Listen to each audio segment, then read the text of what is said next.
السلام علیکم پیارے طلبہ، کلاس 6 نیشنل بک فاؤنڈیشن اردو کی کتاب کا فرسٹ ٹرم کا اور فائنل ٹرم کا سیمپل پیپر ہے. ٹھیک ہے، اس کو دیکھ کے آپ تیاری کر سکتے ہیں. پہلے پیج پہ املا ہے، اس کے بعد اسباق کے آخر میں جو خالی جگہ دی ہوتی ہے نا مشق میں، اس میں سے خالی جگہ آئی ہے. پھر آپ کے الفاظ معنی جو کتاب کے آخر میں دیے ہیں، جو اسباق آنے تھے اس میں سے الفاظ معنی دیے ہیں، کوئی سے 3 کرنے ہیں. اس کے بعد اردو گنتی ہے اور ووکیبلری ورڈز ہیں. یہ کچھ اسکول اپنے سلیبس میں الگ سے کرواتے ہیں. جانوروں کے نام دیے ہیں اردو میں، ان کی انگلش ہے. اس کے بعد اگر ہم چلیں دوسرے صفحے کے اوپر، الف بائے ترتیب ہے. ان الفاظ کو ترتیب سے لکھنا تھا.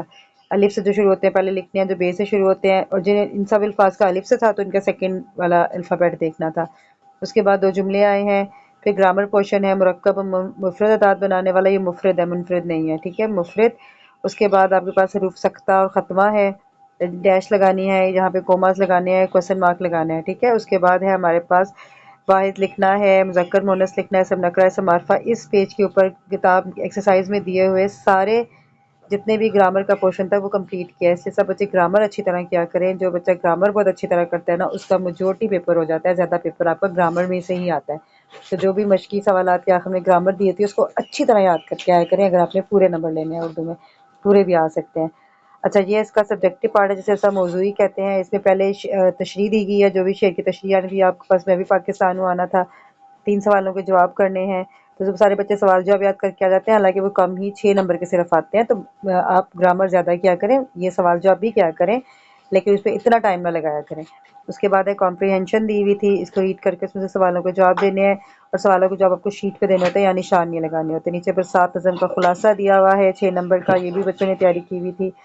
اس کے بعد اگر ہم چلیں تو ہمارے پاس ہے نیکسٹ میں تصویری کہانی ہے. اس تصویر کو دیکھ کہانی لکھنی ہے. کہانی کا آغاز ہو، واقعات کی ترتیب ہو اور اختتام ہو. مطلب ہے کہ ایک دفعہ کا ذکر سے شروع کریں کہانی، اس کے اندر پراپر کہانی ہو، اور پھر اس کے بعد پھر یہ ہوا. اور تصویر کو عنوان ضرور دیں. بہت سارے بچے عنوان دینا بھول جاتے ہیں، اور پھر آپ کی پوری اچھی کہانی میں سے بھی 2 نمبر کاٹنے پڑتے ہیں.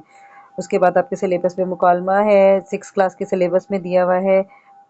ہاکی کے بارے میں مکالمے کو السلام علیکم سے شروع کرنا ہے، اس میں اچھا مکالمہ ہے، اور اینڈ جو اللہ حافظ سے کرنا ہے. اور یہ کھیل کے بارے میں ایسے 7 سے 8 جملے دونوں کے ہونے چاہیے. ٹھیک. فاطمہ جناح پہ مضمون بھی سلیبس میں ہے. 200 الفاظ کے مضمون کا مطلب ہوتا ہے آپ کو 15 سے 20 لائنیں کم از کم اس مضمون پہ فاطمہ جناح کے بارے میں لکھنی ہے. تو یہ آپ کا فائنل ٹرم کے لیے اور فرسٹ ٹرم کے لیے پیپر کا سلیبس ہے. اس طرح سے دیکھ لیں کہ آپ کو گرامر پورشن آتا ہے، اور اس کے بعد دوبارہ دیکھ لیں ایک دفعہ کہ گرامر پورشن اور کمپریہنشن، سوال جواب، اور آخر میں کریٹو کام. ٹھیک ہے، اس لیے آپ لوگ اچھی سے تیاری کریں پیپر کی، اور کریٹو رائٹنگ کی سپیڈ تیز کریں تاکہ آپ بھی کوئی کام رہ نہ جائے. اللہ